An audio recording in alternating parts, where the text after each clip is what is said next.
आपल्या विविध मागण्यांसाठी राज्यातील अंगणवाडी सेविकांनी राज्यभर संप पुकारला आहे। जोपर्यंत आमच्या मागण्या पूर्ण होत नाही तोपर्यंत आम्ही आमच्या मागण्यांवर ठाम राहणार असल्याचा पवित्रा या अंगणवाडी सेविकांनी आज घेतला आहे।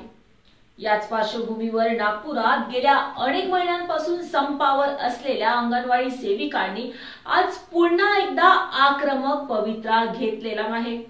गुरुवारी 25 जानेवारीला नागपुरातील विजयगड या उपमुख्यमंत्री अजित पवारांच्या शासकीय निवासस्थानी अंगणवाडी सेविकांनी आंदोलन करत लक्ष वेधण्याचा प्रयत्न केला आहे। परिणामी विजयगड या शासकीय निवासस्थानी पोलिसांचा मोठा बंदोबस्त तैनात करण्यात आला आहे। राज्यभरातील अंगणवाडी सेविकांनी आपल्या विविध मागण्यांसाठी काम बंद आंदोलन करत आपल्या मागण्या लावून धरल्या आहेत।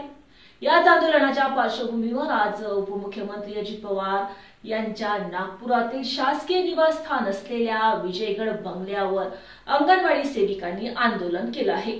या आंदोलनात कुठलाही अनुचित प्रकार घडू नये यासाठी पोलिसांचा तगडा बंदोबस्त ठेवण्यात आलाय।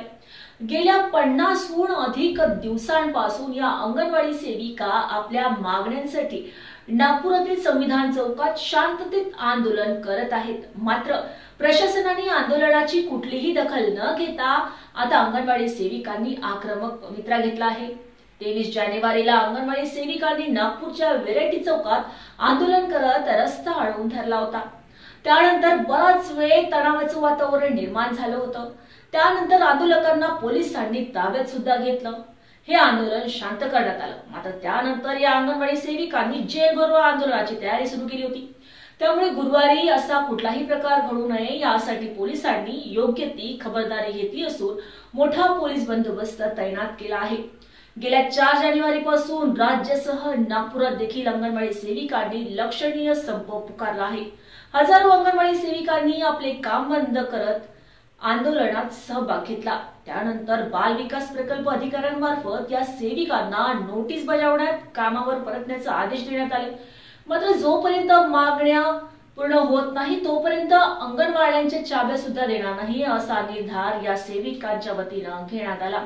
त्यानंतर आयटेकच्या वतीनं नागपूर हिवाळी अधिवेशनावर महामोर्चाने प्रशासनाचं लक्ष वेधण्यात आलं होतं।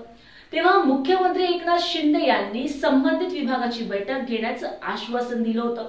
तेव्हा मुख्यमंत्र्यांनी पत्रक काढत बैठकीचं देखील आश्वासन दिले, तरी आतापर्यंत बैठक झाली नाही। 21 डिसेंबरला आयटेकने उपमुख्यमंत्री देवेंद्र फडणवीस यांच्या देवगिरी बंगल्याला घेराव घालत आपल्या मागण्या लावून धरल्या।